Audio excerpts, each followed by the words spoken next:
Hey everyone. Tonight we're diving into one of the most important financial events in history that completely changes how you understand your economic reality today. Picture this. It's July 1944. The world is at war.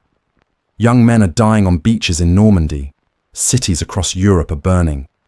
But 730 delegates from 44 nations are gathered at a luxury resort in the mountains of New Hampshire. They're not discussing military strategy. They're not planning peace. They're redesigning money itself. And what they created in those 3 weeks would trap your economy, and every economy on Earth, for the next 80 years. Most people think World War II was about stopping fascism, about Pearl Harbor and D-Day, about good versus evil. But what if I told you the war itself became the mechanism for the greatest financial restructuring in human history? What if banks didn't just survive the chaos?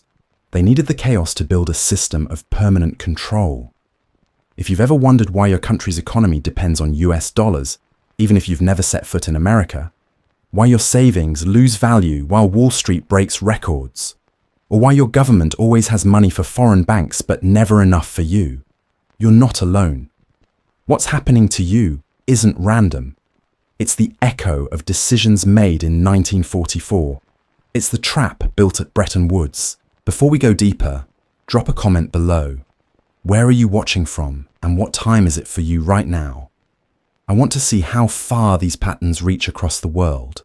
And if you enjoy content like this, make sure you subscribe, because today's story will change how you see every decision your government makes about money. To understand why banks needed World War II, you have to understand the crisis they faced in the 1930s. The Great Depression had shattered public trust in the financial system. Bank runs had wiped out thousands of institutions.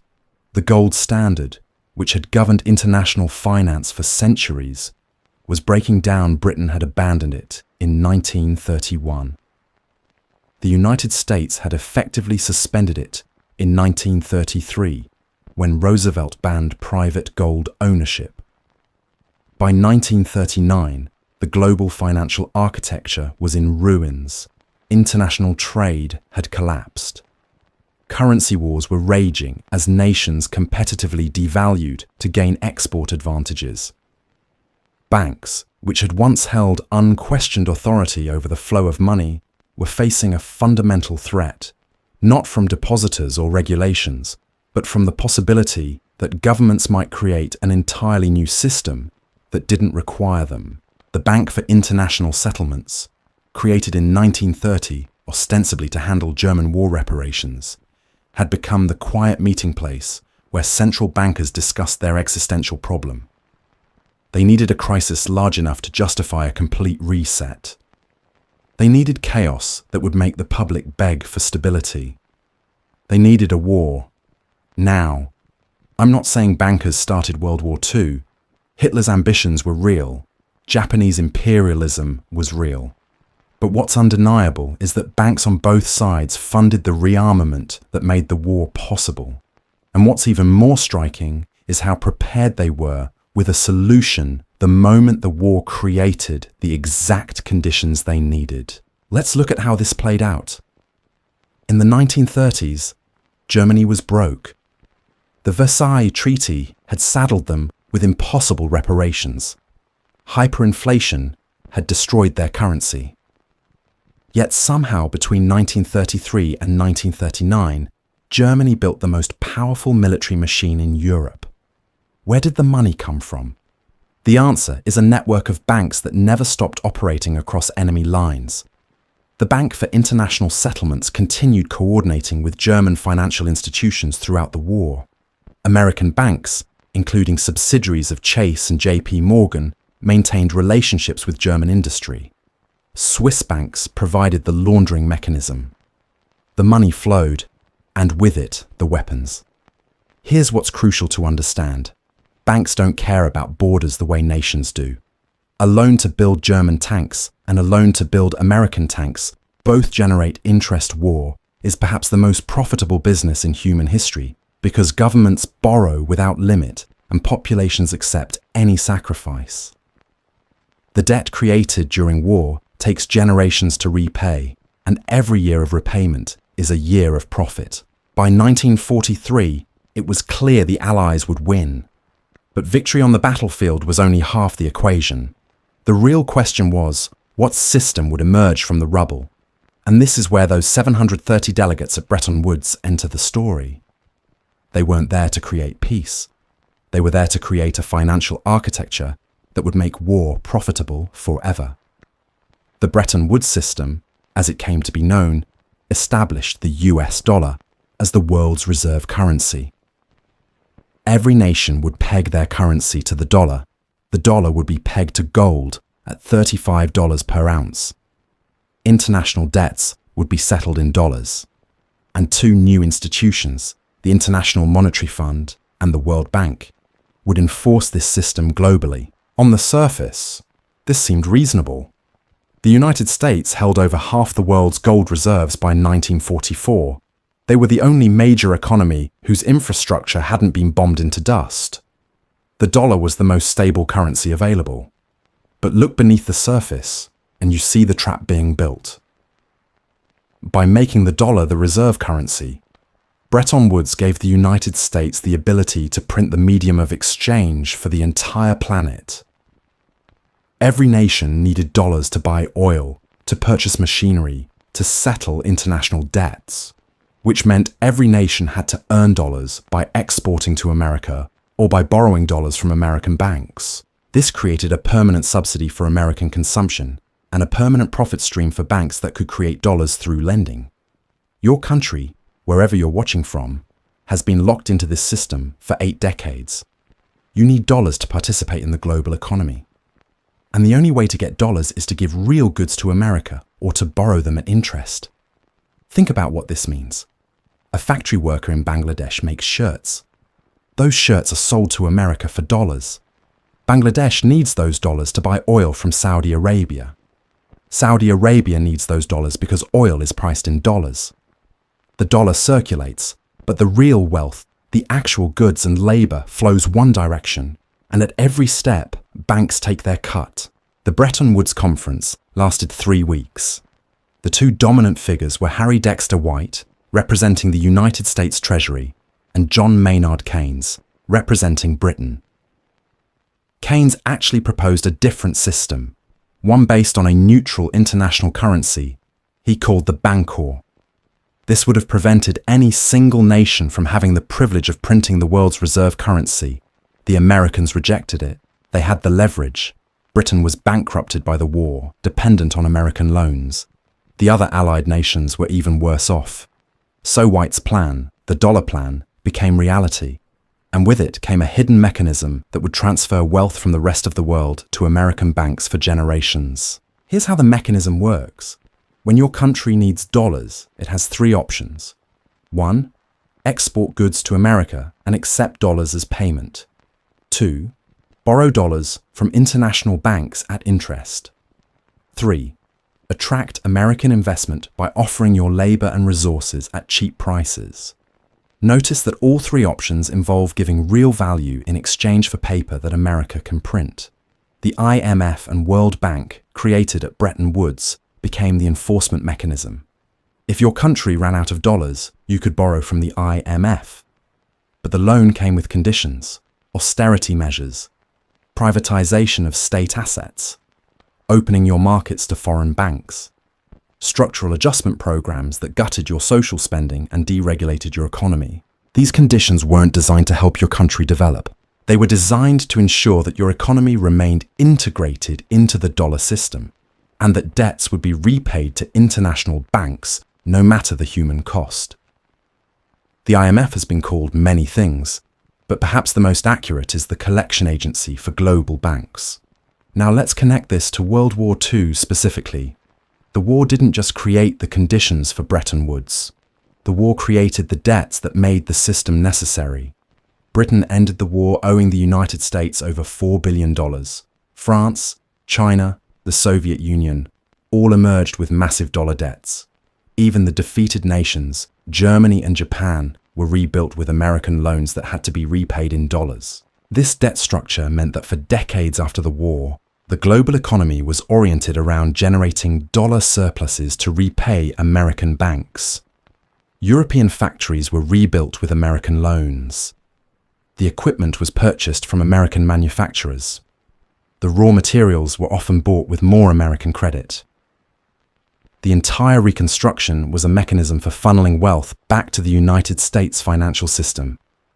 And here's the beautiful trap from the banker's perspective. The system was designed to be inescapable. If your country tried to operate outside the dollar system, you'd be cut off from international trade. You couldn't buy oil. You couldn't access modern technology. You'd face sanctions, coups, sometimes even military intervention. The system Bretton Woods created wasn't just economic. It was enforced by the full power of American military and intelligence apparatus. Let's look at what happened to countries that tried to escape.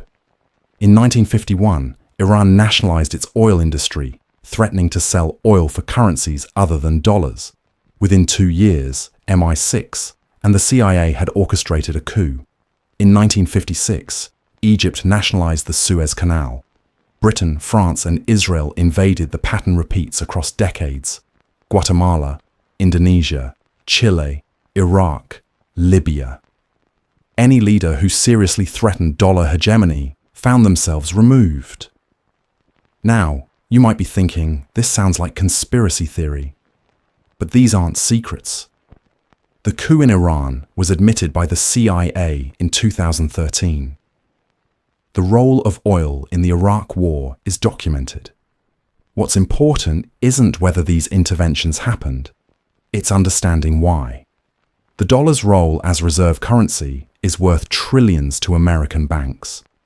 It's a privilege that allows the United States to run permanent trade deficits without facing the consequences other nations would face. That privilege is worth protecting with violence. By 1971, the system had hit its first major crisis. The United States had been printing dollars far beyond its gold reserves. France, under Charles de Gaulle, began demanding gold in exchange for dollars. Nixon was forced to close the gold window, ending the convertibility of dollars to gold. This should have destroyed the Bretton Woods system, but it didn't. Instead, it was replaced with something even more beneficial to banks: the petrodollar system. In 1974, the United States reached an agreement with Saudi Arabia. Oil would be sold exclusively in dollars. In exchange, America would provide military protection and sell weapons to the Saudi regime. Other OPEC nations followed. This was brilliant because it replaced gold backing with oil backing. Every nation on Earth needed oil, which meant every nation on Earth needed dollars. The system continued, but now without even the theoretical constraint of gold reserves. America could print unlimited dollars as long as oil was priced in dollars, and banks could create unlimited dollar debt. So, what does all this history mean for you today? Your economy, wherever you are, is still trapped in the architecture created at Bretton Woods. Your central bank holds dollar reserves. Your country's debts are likely denominated in dollars. Your ability to import essential goods depends on access to dollars. And that dependency is by design. When your government talks about managing inflation, what they're really talking about is managing their position within the dollar system. When they talk about attracting foreign investment, they mean making your labor and resources cheap enough that dollar holders will want to buy them. When they talk about austerity, they mean cutting social programs so that dollar debts to international banks can be serviced. The current crisis we're seeing, the one that's driving inflation in your country regardless of where you live, is a direct consequence of this system. The United States has printed trillions of new dollars in recent years. Those dollars flow into the global economy, driving up the price of everything you buy. But your wages don't increase in dollars because you're not the one who got the new money. The banks got it. The well-connected got it. You got the inflation. This is the hidden mechanism of dollar hegemony. The United States exports its inflation to the rest of the world. When America has a problem, it prints money. That money dilutes the value of every dollar held by every person on the planet. Your savings lose value. Your wages buy less. But American banks, the ones who receive the newly created money first, profit from the interest before the inflation spreads. Now, Here's what's different about our moment in history.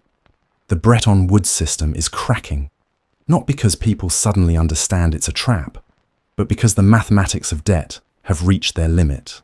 The United States is over $30 trillion in debt. The only way to service that debt is to print more dollars. But the more dollars that are printed, the less people trust them as a store of value.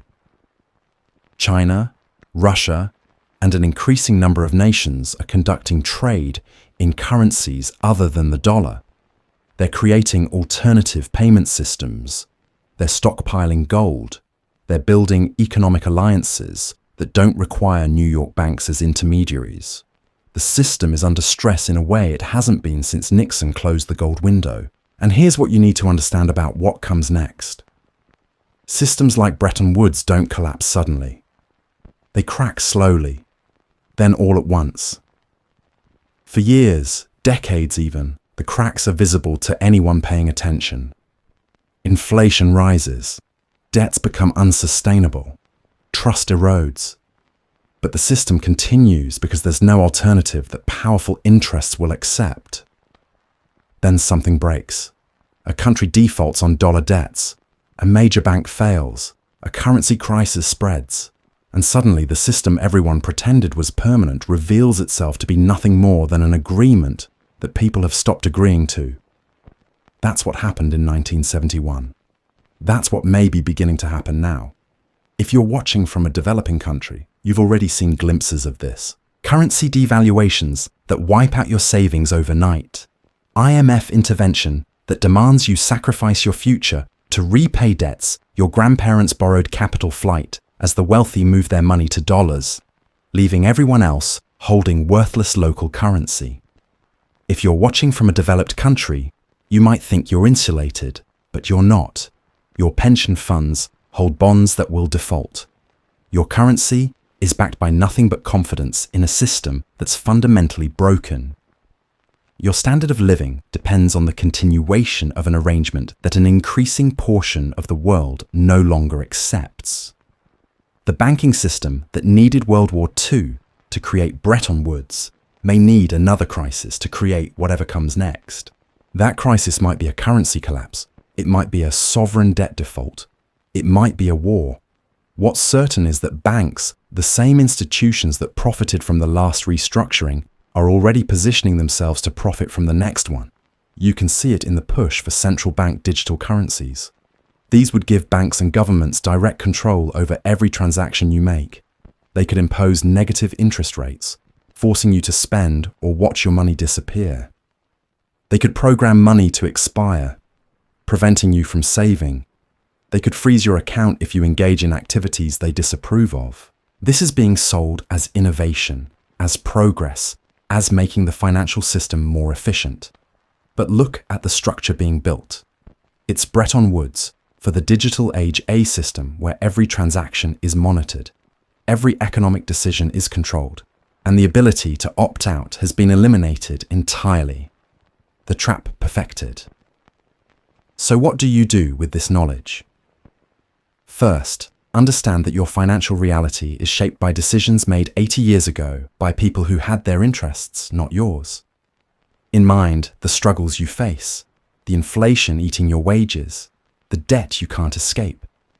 These aren't natural features of economics. They're the designed features of a system built to concentrate wealth. Second, diversify what you can. The dollar system is global, but it's not omnipotent. Real assets, skills, community relationships, these things have value regardless of what happens to currencies. The system wants you dependent on numbers in a bank account that they control. Reduce that dependency where possible. Third, pay attention to the cracks. When nations start conducting major trade outside the dollar, that's a sign. When there's a push for capital controls or restrictions on moving money, that's a sign. When the rhetoric around currency becomes urgent, when stability is promised with increasing desperation, that's a sign. The system is preparing for transition, and transitions are when ordinary people get destroyed unless they see it coming. The story of Bretton Woods isn't ancient history. It's the active architecture of your economic present. The war that created it is long over, but the financial structure born from that war is very much alive. And like all structures built on debt and dependency, it has a lifespan. We may be living through the final years of the system those 730 delegates created in 1944. Understanding this doesn't give you perfect protection, but it gives you something more valuable. Context. When the next crisis hits, and it will, you won't be blindly confused about why your savings are worthless, or why your country is being forced to accept terms that benefit foreign banks. You'll recognize it as the latest iteration of a pattern that's been running since your grandparents were young. The banks needed World War II to build their global trap. The question we face now is what crisis they'll use to build the next one. Because the current system is dying. That's not speculation, it's arithmetic. And dying systems don't go quietly. They thrash. They fight for survival. They demand sacrifice from everyone except the people who built them. Your job is to see that moment coming before it arrives. To understand that the stability you're promised is an illusion built on 80 years of extraction. To recognize that when they offer solutions to the crisis, those solutions will serve the same interests that profited from Bretton Woods. And to decide, while you still can, what role you'll play in whatever comes next. History isn't over, it's repeating. And this time, you know the pattern.